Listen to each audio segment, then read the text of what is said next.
The young man from Omaha had a notebook with a green cover and the particular confidence of someone who had studied a subject without having lived inside it. He set the notebook on my counter on a Tuesday afternoon in late October of 1921, and he told me he was writing a series of articles about what he called the forgotten innovations of the frontier period.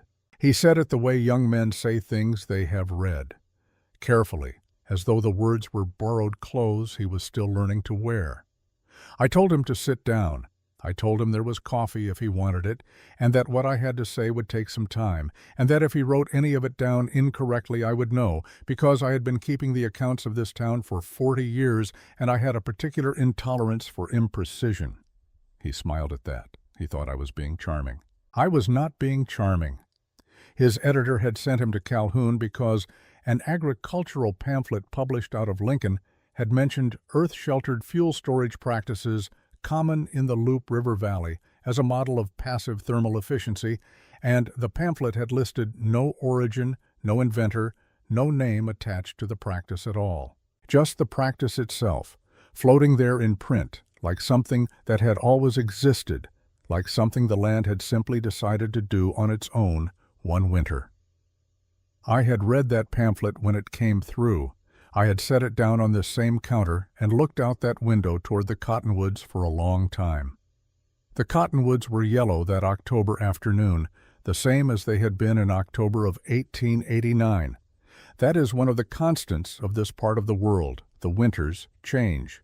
The summers lie to you about what they intend. But the cottonwoods along the main street of Calhoun turn the same color every October, and they hold it for almost exactly 2 weeks. And then they drop everything at once, as if they had agreed among themselves on a date and kept to it. I remember the cottonwoods still had their leaves the morning Clara Edevane walked into this store. She came in on a Wednesday. The 10th of October, 1889, though I have checked that date against my ledger 3 times over the years to be certain.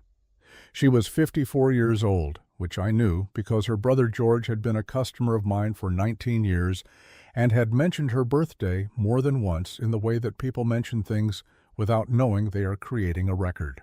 I will tell you what I noticed first, because this is the detail I have returned to more than any other in 32 years of thinking about that morning. She put her tools on the counter before she put her food. In 30 years of keeping this store, I had watched a great many people in difficult circumstances come through that door. I knew the look of it. There was a particular quality to how desperate people moved, a tightness in the shoulders, a tendency to reach for staples first, for flour and salt, and the things that kept a body alive in the most immediate sense. The food came first because the body demanded it, because the fear demanded it, because when you were not sure how many days you had left, the mind went immediately to what would fill them. Clara Edevane set a short-handled spade on my counter, then a large-bore hand auger. Then, after studying the tool wall for a moment with the focused attention of a woman who was not browsing but solving, a draw knife with a good oak handle. Then she looked at me. She was not a tall woman. She had the particular build that 40 years of Plains farm work produces, compact through the shoulders, strong through the forearms, with hands that told their own history without any assistance from the rest of her. Her eyes were gray, or near enough to gray that the distinction didn't matter, and they had the quality of eyes that had been looking at flat horizons since childhood and had learned to read distance in a way that most people never do. She had, I would later calculate, $43 in a tin box tucked under her left arm. She said, "I need several things. Tools first, then provisions. I'm going to build a place to live. By the river." I asked her which part of the river. She said, "I will know when I find it." Then she told me what provisions she needed, and I filled the order, and she paid with careful, unhurried precision, and she picked up what she could carry and left. She made 2 more trips that afternoon. I watched her from the doorway on the last one. She had rigged a carry frame from 2 boards and a length of rope, something she had constructed, as far as I could tell, in the alley beside the store while I was helping another customer. She loaded it with the remaining supplies and walked north toward the river road without looking back. I stood in my doorway for a moment after she had gone. Then I went inside and stood behind this counter and thought about a woman with $43 and a carry frame walking toward the Lou River in October with winter coming. And I thought, she is going to die out there. I did not go after her. I told myself she would not have wanted me to. I have spent considerable time since then examining whether that was true or whether it was simply the more comfortable thing to believe. You need to understand what the winters were in this part of Nebraska in those years to understand what Clara was walking toward. The Plains winter is not like the winters they write about in the Eastern papers. It is not picturesque. There is no quality of enchantment to it, no sentiment. It is a mechanical and thorough event. The cold comes down from Canada across 1,000 miles of flat land with nothing to slow it. No mountains, no significant tree cover, nothing between the Arctic air and your front door except the grass, which has already given up and gone brown by the time the cold arrives. The wind on the plains in January does not gust.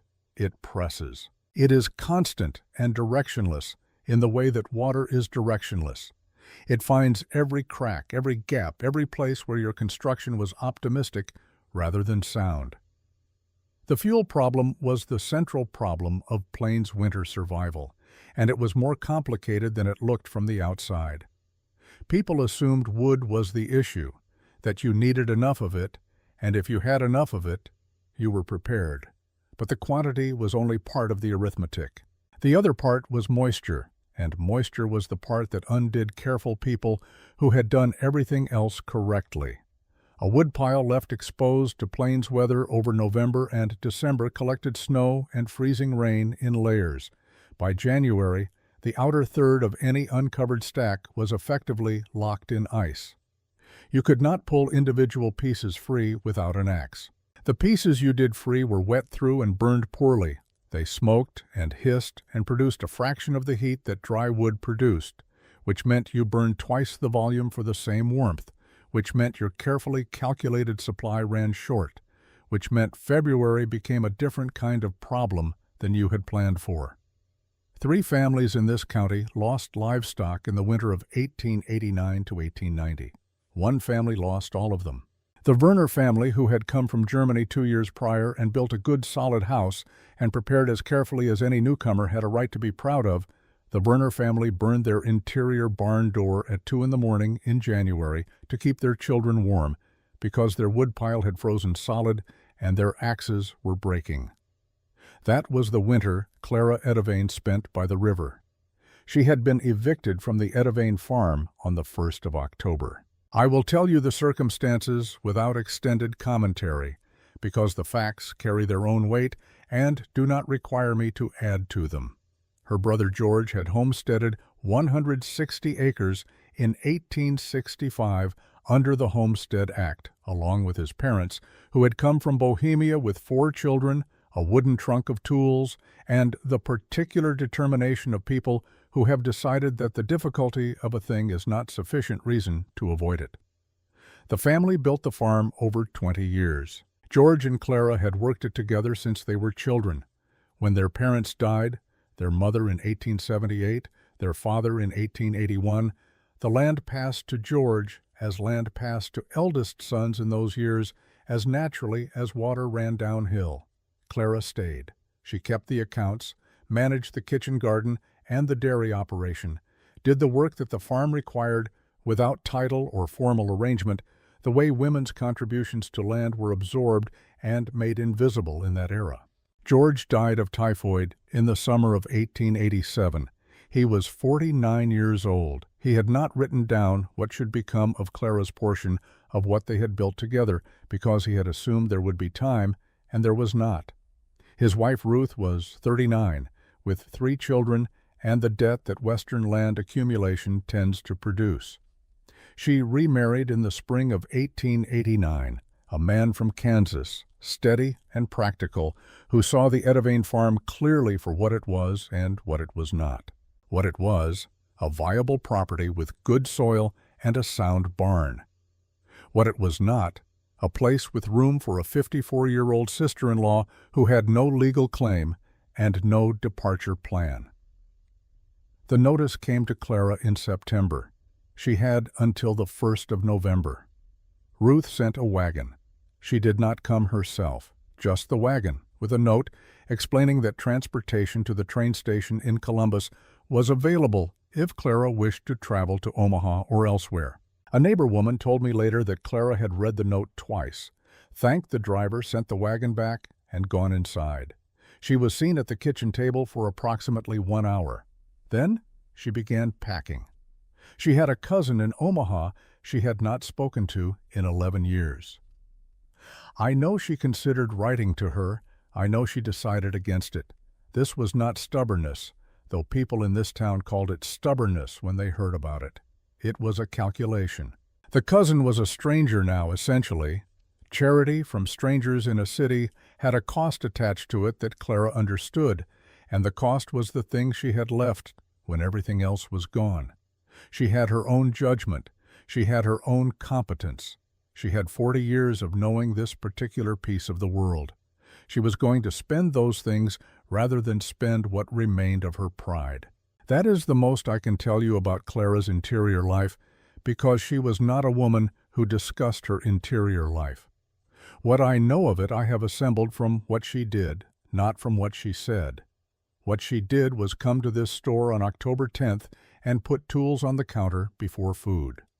The town's opinion formed quickly, the way opinion forms in small places when someone does something that falls outside the established categories. Ezra Polk, a wheat farmer 3 miles out, a solid man, not unkind, with a wife and 2 young children, and the Plains farmer's ingrained habit of measuring everything against whether it would survive winter, said what many people were thinking, but said it plainly at my hardware counter to 2 other men on the 15th of October.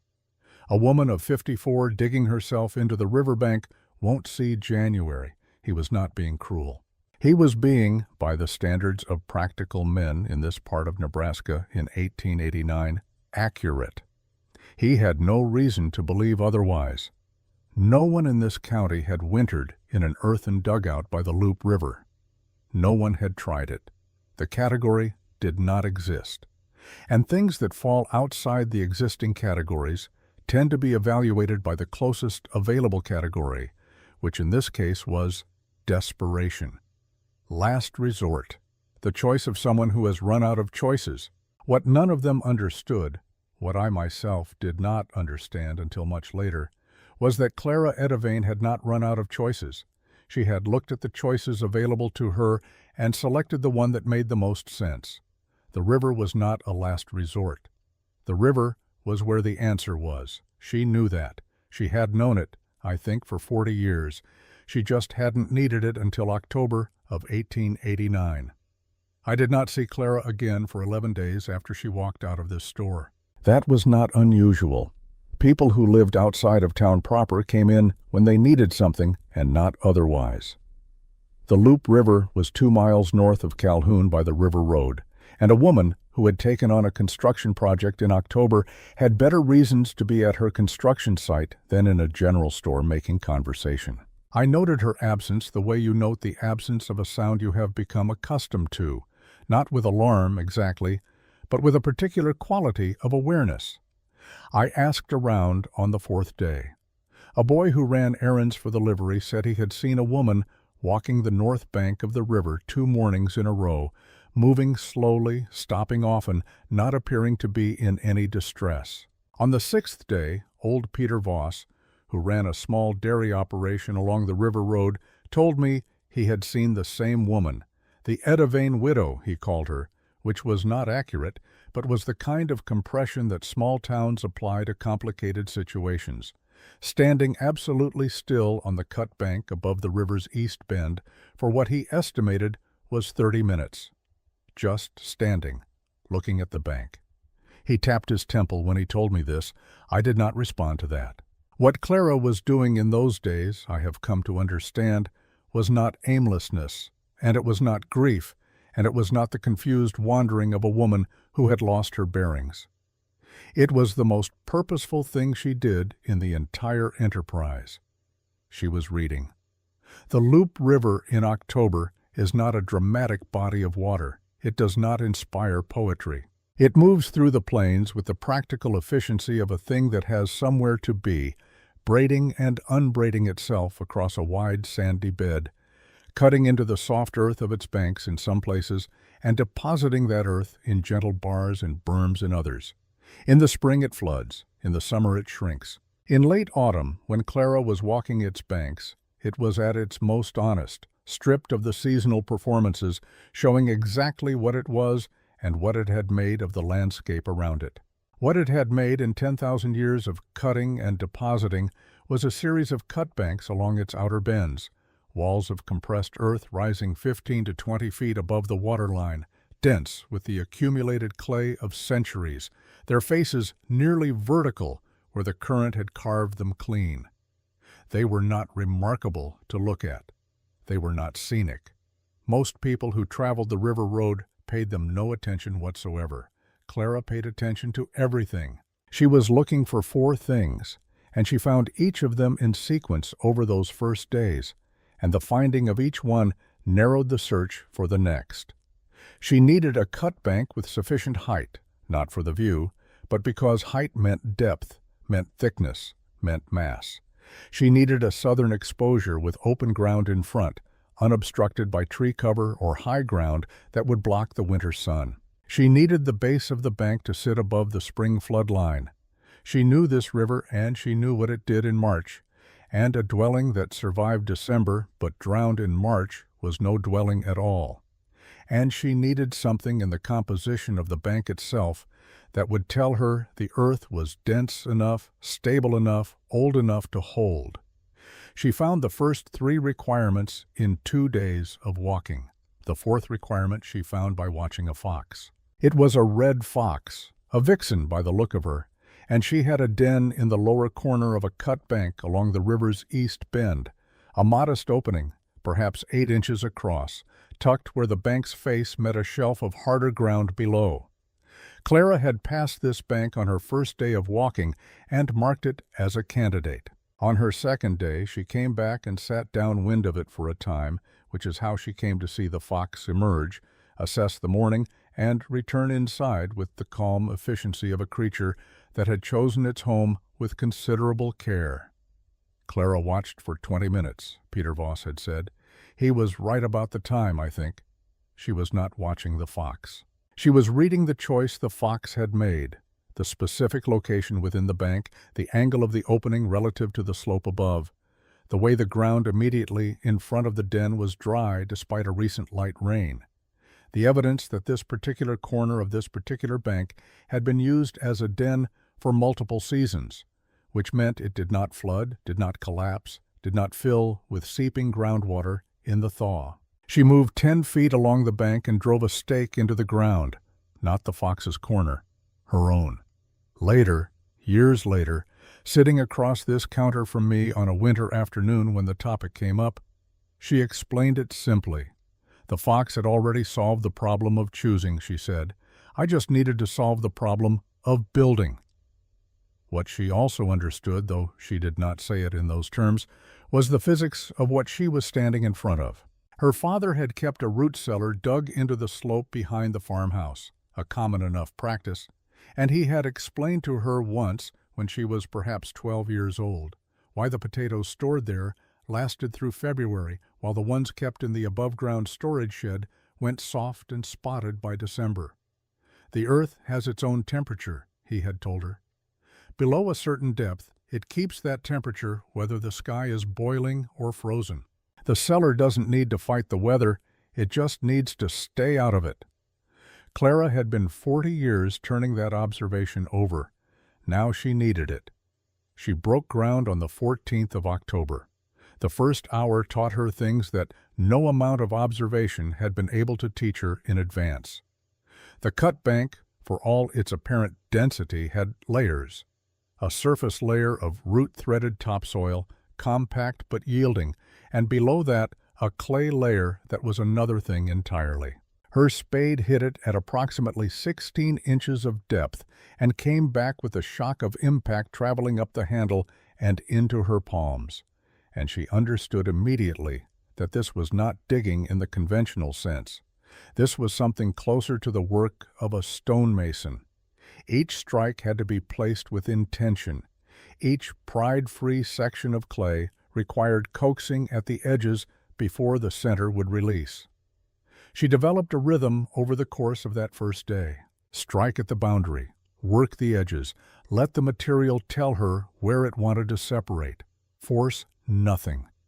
A forced cut left a rough face that would crumble.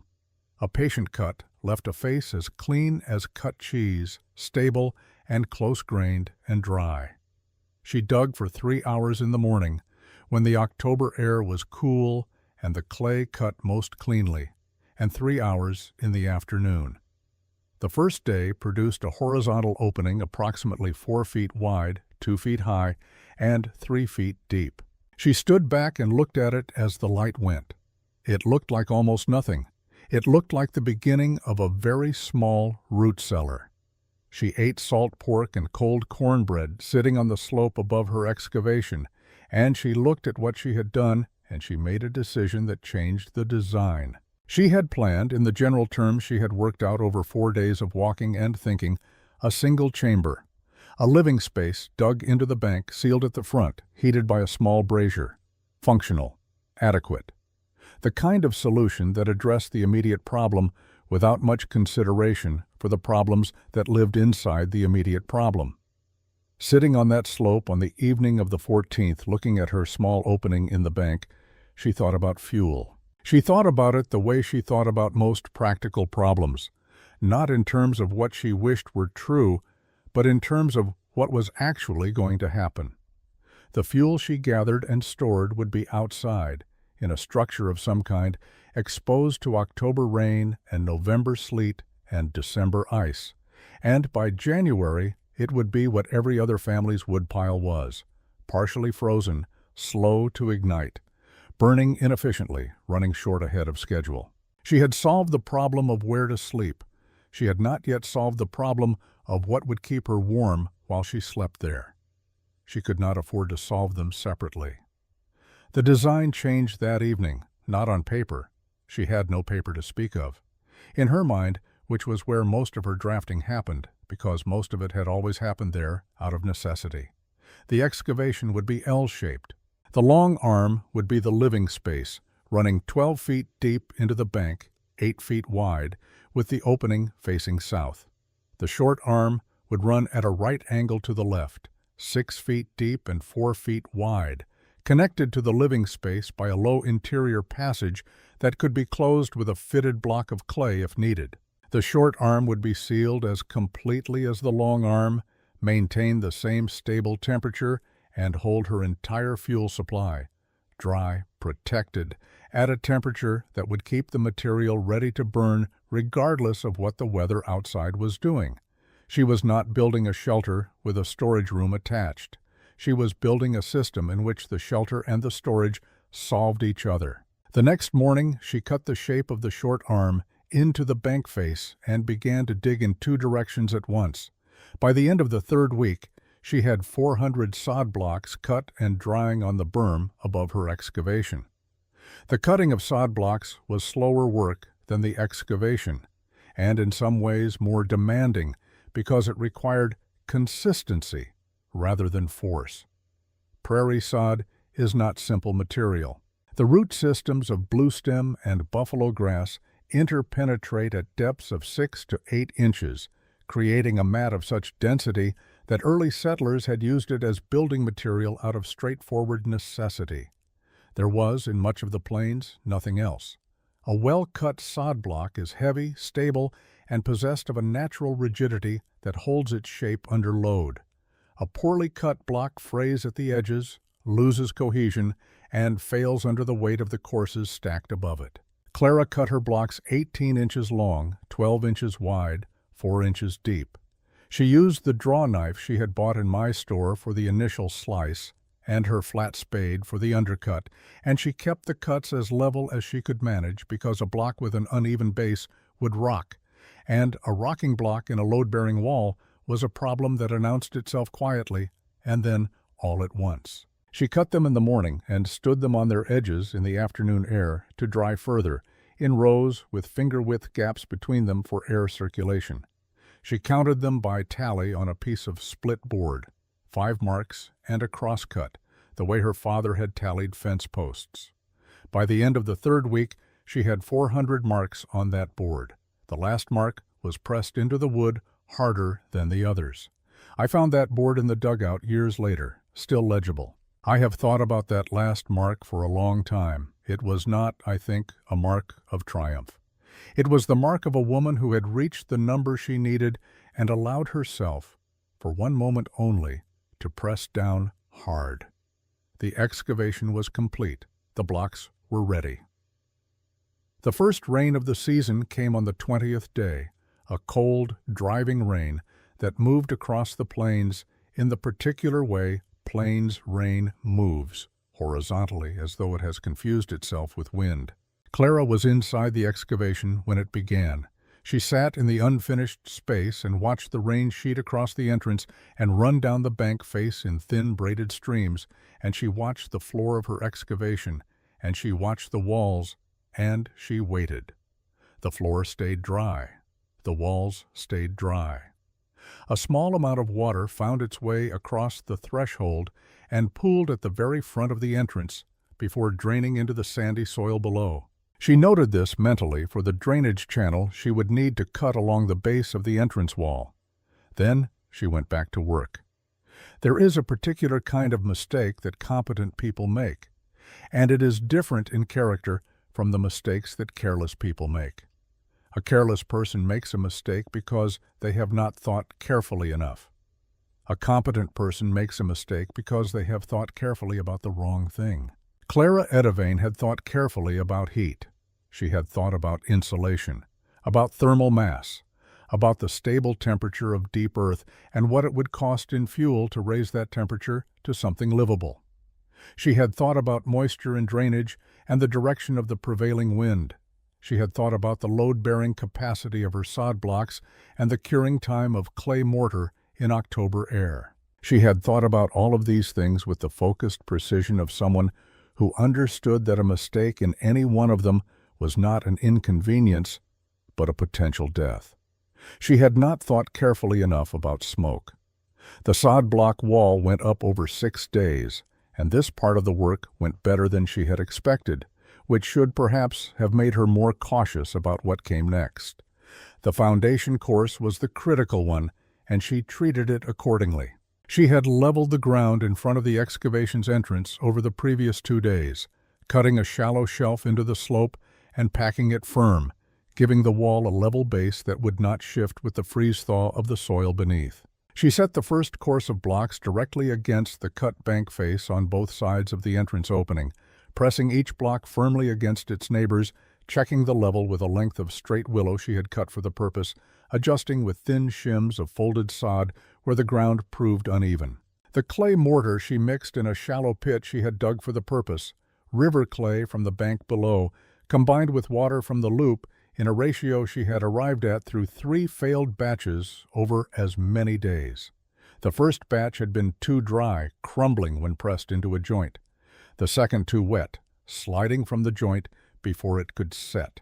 The third, and here I think Clara's patience deserves particular acknowledgement, because by the 3rd failed batch she had lost 2 days, and the calendar was moving in only one direction. The 3rd she had corrected by adding a double handful of dry grass fiber to the mix, which bound the clay and gave it both adhesion and a measure of flexibility that pure clay mortars lacked. The resulting mortar held. She applied it sparingly, pressing it into the joints between blocks with a flat stick of cottonwood, smoothing the face with a wet cloth, working in sections small enough that the mortar did not begin to dry before she had finished a course. The wall grew at a rate of approximately 1 course per half day. Not fast, but fast enough, and, more importantly, sound. Each course was set back a 1/4 inch from the face of the course below. creating the slight backward lean that gave the structure its resistance to outward pressure. Each block was positioned to span the joint in the course below it, so that no vertical crack ran through more than one layer. By the end of the fourth day, the wall stood 4 feet high, and the entrance opening had taken its proper shape. A doorway 60 inches tall and 36 inches wide, centered in the wall, framed by the largest and most regular blocks she had been able to select. By the end of the 6th day, the wall was complete, 7 feet high at its tallest point, where it met the overhang of the bank above, tapering to 5 feet at the outer edges, where the bank face stepped back.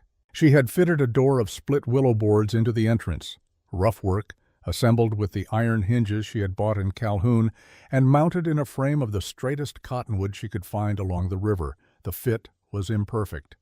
There were gaps at the top corner and along one vertical edge that would need sealing. But it hung, it opened and closed. It latched. She stood outside the completed wall on the evening of the 6th day and looked at what she had built. The young reporter asked me once what I thought Clara felt at that moment. I told him I had no idea, because I wasn't there, and because Clara did not discuss her feelings with me or with anyone else to any reliable degree. What I can tell you is what she did immediately afterward, which was go back inside, mix a fresh batch of mortar, and begin sealing the door gaps with strips of sod and clay. It was nearly dark when she finished. That was Clara's relationship with her feelings. The smoke problem arrived on the 23rd day. She had built the brazier in the center of the living space, a shallow basin of flat stones set on a raised platform of packed clay, designed to hold a burning hay bundle or a section of buffalo chip fuel and radiate heat into the space around it. Above it, at the ceiling of the excavation, she had opened a narrow passage upward into the bank, a flue, she had planned it, angled back into the earth and emerging somewhere in the slope above, drawing the combustion gases out of the living space and away. The design was logical. The execution was sound. The principle was correct. She lit the first fire on the morning of the 23rd day, a small bundle of twisted hay, and within 4 minutes the living space was full of smoke. Not a little smoke. Not a manageable haze that would clear when she opened the door. A dense, rolling, eye-burning accumulation that filled the space from the ceiling down with the speed of a thing that had been waiting for exactly this opportunity. She crawled out through the door on her hands and knees, coughing in the cold air, and sat on the slope outside the wall and looked at the smoke, finding the gaps around her doorframe and escaping through them in thin gray threads. I asked her once, years later, how long she sat there. Long enough, she said. This was, as far as I have ever been able to determine, as close as Clara Edavane came to despair during the entire enterprise. She did not build another fire for 3 days. She understood the problem clearly enough. The upward flue she had opened in the ceiling was not drawing. Some combination of the flue's angle, its dimensions, and the temperature differential between the interior and the earth above it was preventing the draft from establishing itself. The smoke had nowhere to go except back into the space where she was living, and it was going there with considerable enthusiasm. What she did not yet understand was the solution. On the first day without a fire, she was cold but not dangerously so. The earth held its temperature, and with the door sealed and her 2 bohemian wool blankets, she was uncomfortable but functional. On the second day she was colder, and her thinking had taken on the particular quality that cold imposes on the mind. Not confusion exactly, but a narrowing, a reduction in the range of possibilities the mind was willing to consider. On the second evening she thought about her mother's bread oven. The oven had been built by her father in the first years on the homestead. A domed outdoor oven of clay and stone, with a firebox in the front, and a flue arrangement that her father had adapted from something he had seen in Bohemia and half remembered across a decade and an ocean. The flue did not run straight up. It ran backward and down before it turned upward, creating a loop that her mother had explained, in the practical terms she used for all explanations, by saying, "The hot air wants to rise. If you make it travel down before it can rise, It pulls the fire harder, draws the smoke faster. You are using the air's own desire against it. Clara had been 12 years old when her mother explained this. She had not thought about it in 40 years, in the way that you do not think about things your body has simply absorbed as true. On the second cold evening in her sealed dugout, with the temperature dropping and 3 days of calendar pages between her and November 1st, she thought about it now. The flue could not run straight up and draw properly in a sealed earthen space, but a flue that ran backward through the bank, angling down before it turned up, emerging from the back face of the cut bank above and behind the dugout, would create the differential her mother had described. The cold air entering at the lower entrance would be warmer than the earth in the upper reaches of the flue's backward path. That temperature difference would create movement. The movement would create draft. The draft would pull the smoke through. She needed a pipe, not an opening in the earth. The earth's irregular surface would collapse the draft before it established. She needed a sealed conduit, smooth on the interior, that would carry the gases from the brazier through the bank and out the other side. She needed, in short, to build a tube out of the only material she had available in sufficient quantity. She needed to make it from the river, clay itself. The construction of the ventilation pipe occupied the next 5 days, and it was the most exacting work of the entire project. She rolled the clay into sections by hand, each section approximately 14 inches long and 4 inches in diameter, forming a consistent channel by working a smooth cottonwood dowel through the center of each wet section while the clay was still workable. Then, withdrawing the dowel and setting the section to dry near the small fire she built each evening outside the dugout entrance. When each section had dried to leather hard, still slightly flexible, not yet fully cured, she joined it to the next with wet clay pressed firmly around the seam, smoothing the joint with a wet finger on the interior until the transition was seamless. The full pipe, when complete, was 9 feet long and comprised 14 sections. She had made 19 sections in total. 5 had cracked during drying and been discarded. Installing the pipe required her to dig a channel through the back wall of the living space and into the bank behind it at the specific angle she had calculated, downward for the first 3 feet, then curving upward through 6 feet of earth, emerging from the bank's upper slope 12 feet behind the front wall and 8 feet higher than the brazier's position. The channel had to hold the pipe's angle without allowing it to sag. She packed the channel with dampened clay around the pipe, pressing it in sections, checking the angle with a length of string weighted at one end, adjusting where the grade had drifted. The pipe emerged from the back slope of the bank on a Thursday morning, the 31st day of October. She lit a small fire that afternoon. The smoke moved, not immediately. For the first 30 seconds, she watched the haze begin to accumulate near the ceiling with the sick certainty that it was happening again, that the calculation was wrong, that she had spent 5 days on a solution that did not work. Then the draft found itself. She felt it before she saw it, a slight movement of air past her face, drawn in under the door gap and moving toward the brazier. The smoke at the ceiling thinned further. Then it was moving, following the draft toward the back of the space and into the pipe opening, and the living area cleared in the time it took her to walk from the back wall to the door and back. She stood in the center of the space in the warmth of a small fire and clean air, and did not say anything, because there was no one to say anything to. Outside she could hear the wind picking up from the northwest. The first hard frost of the season came that night. I know this because I noted it in my store ledger the following morning, as I had noted every first frost for 22 years, because frost affected my inventory and my customers and the calculations of everyone in this part of Nebraska simultaneously. The temperature dropped to 18 degrees Fahrenheit before dawn. November had arrived. In town, people were making their final preparations with the focused urgency that the first hard frost always produced. Ezra Polk had spent the previous 2 weekends cutting and stacking wood. He was 2 cords short of where he wanted to be. though he would not have admitted this to anyone. The Werner family, newer to the country and to its winters, had stacked their wood against the south wall of their house in the European manner they knew from Germany, where it would have been adequate and where it was not adequate here, because the south wall of a Plains house in January received driving snow from the northwest just as reliably as any other wall. In the hardware store, my neighbor sold the last of his axe handles on the 2nd of November and could not get more shipped from Omaha until the following week.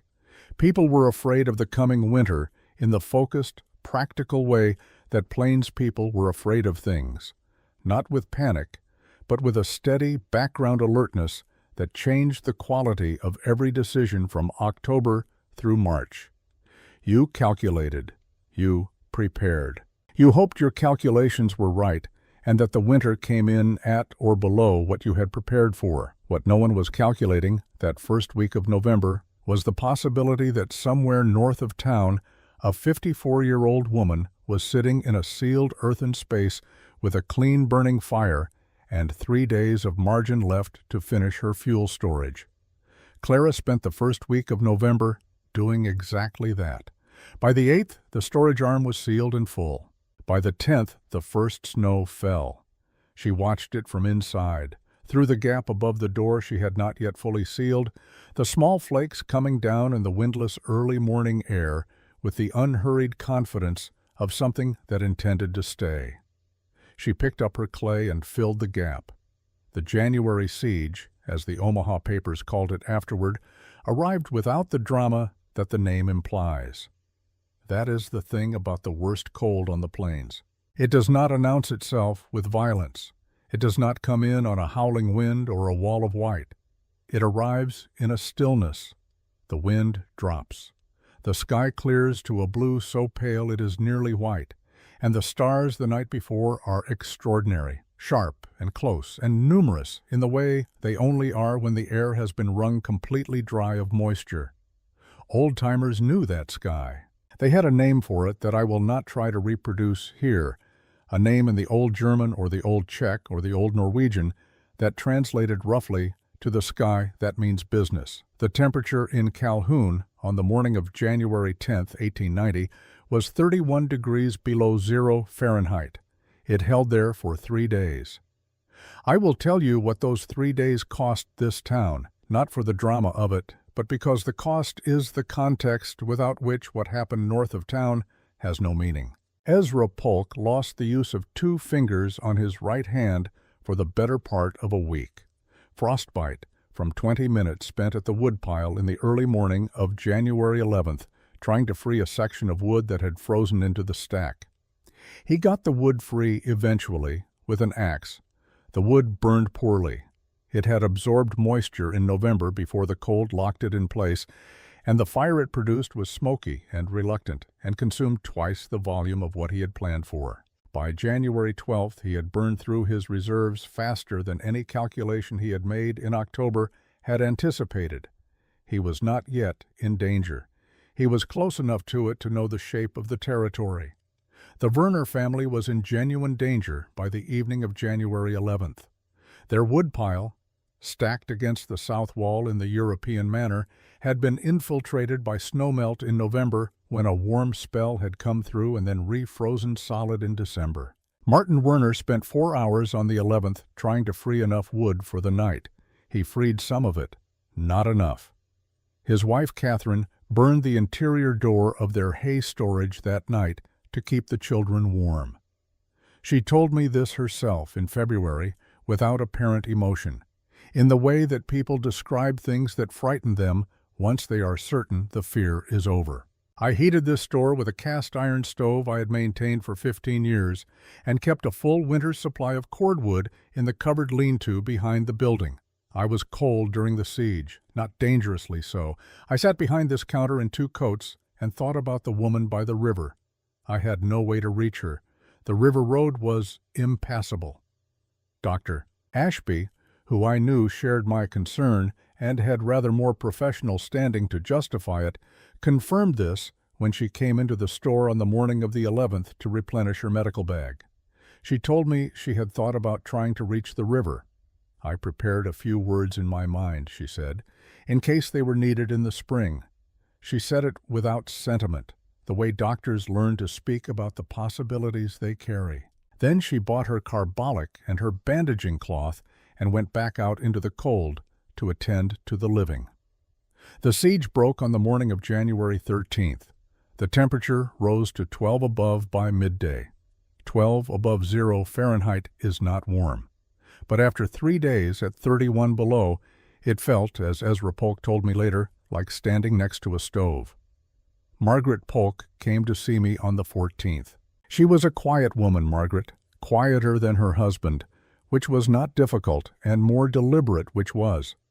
She came into the store in the mid-morning, bought the items she needed, and then stood at the counter for a moment in the way people stand when they have said what they came to say commercially and have not yet said what they actually came to say. "I went to see the Idivane woman," she said. I waited. "Yesterday. I walked out along the river road after the temperature came up." She paused. Ezra didn't know I was going. He would have said there was no point. She told me what she had found. The dugout's entrance was half buried in drifted snow, but the door itself was clear, as if the space behind it generated enough warmth to prevent accumulation directly against the wood. She had knocked. Clara had opened the door after a moment, dressed in her ordinary clothing, not in the doubled layers that everyone in town had been wearing for 3 days. The warmth that came out of that open door was, Margaret said, like being breathed on by something large and calm. She had gone inside.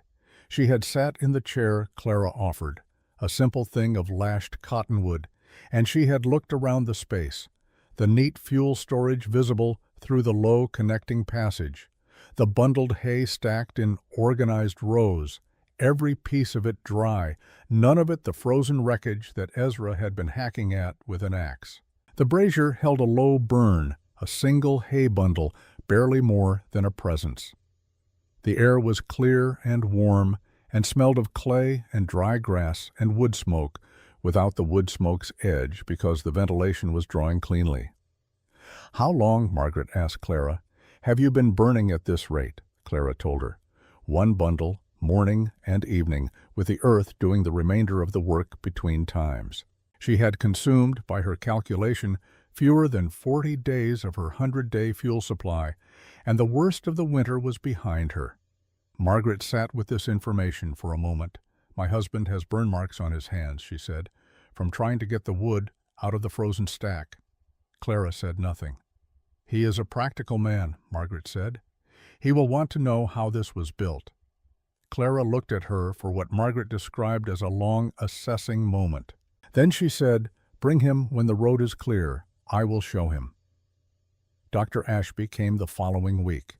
She came, as she later told me, in a professional capacity, meaning she had told herself that the visit was a medical welfare check and that the thermometer she brought was a clinical instrument serving a clinical purpose. I believe she half believed this. The other half of her was a scientist who had made a prediction in October and had spent 3 days in January sitting with the possibility that her prediction had been comprehensively wrong, and who needed to know? She brought the thermometer inside. She took a reading in the living space. She went outside and took a reading in the open air. She came back inside and looked at the numbers for a moment. Then she looked at Clara. "The differential," she said, "is 71 degrees. Clara said she knew.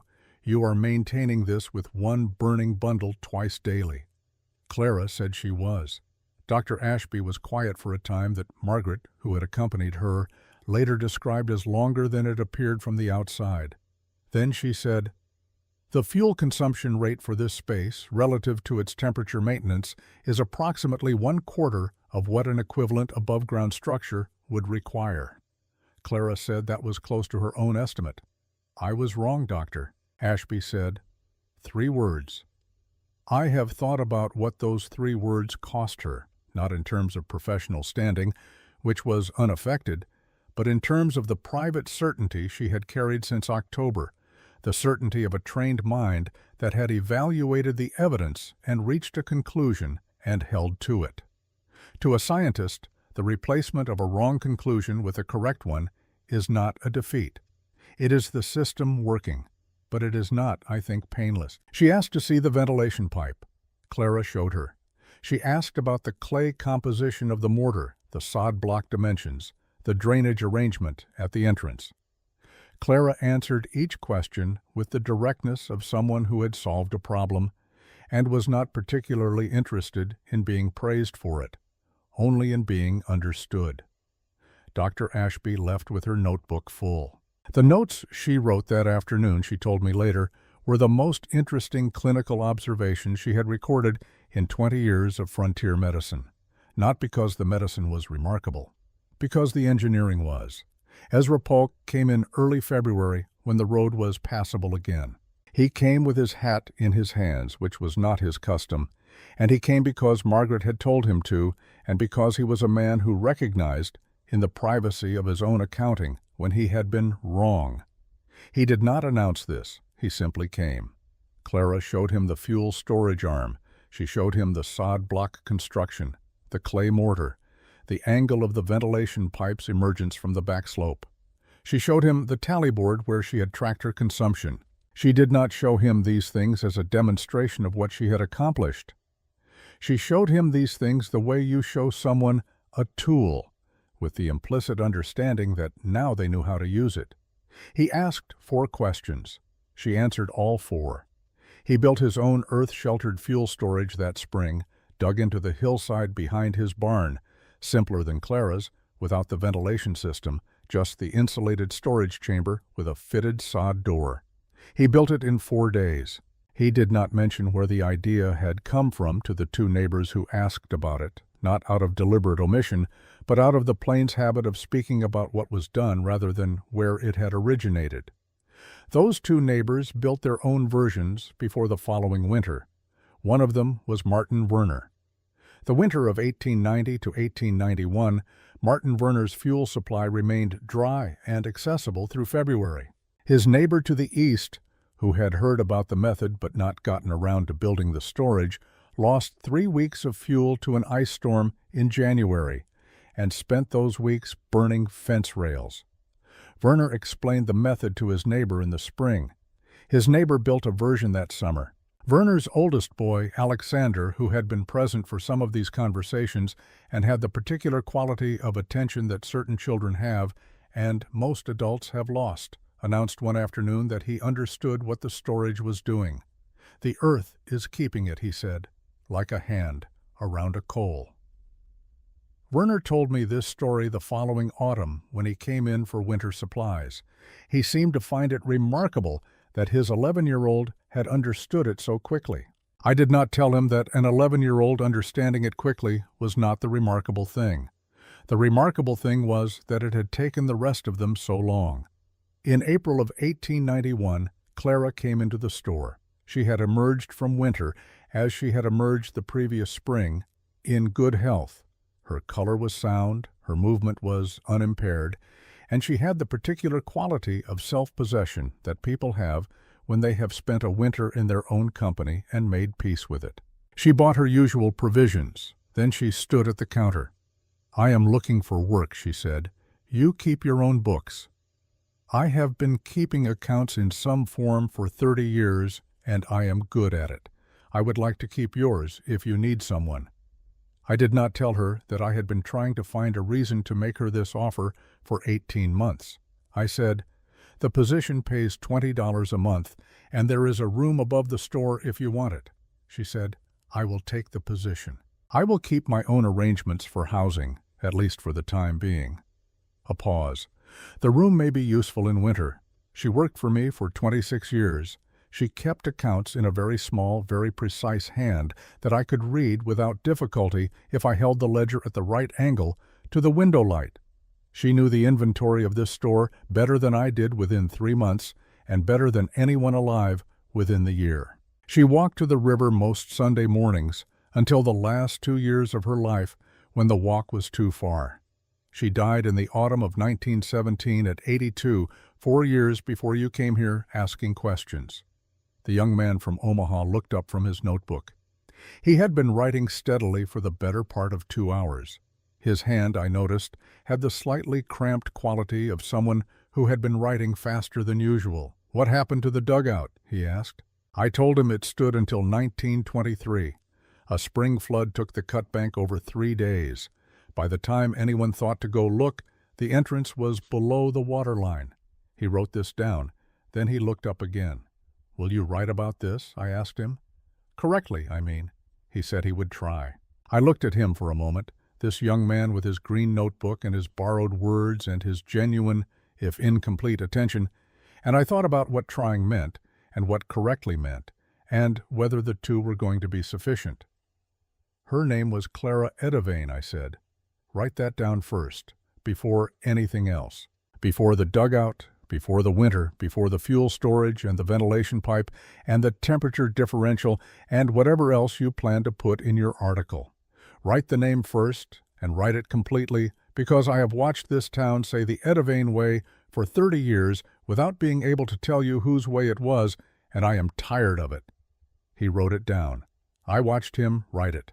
Outside, the cottonwoods along the main street were the same yellow they had been in October of 1889, holding on in the particular way they held on, 2 weeks at most, before they let everything go at once. Clara had walked out that door and turned north toward the river, carrying everything she needed on a frame she had built from 2 boards and a length of rope.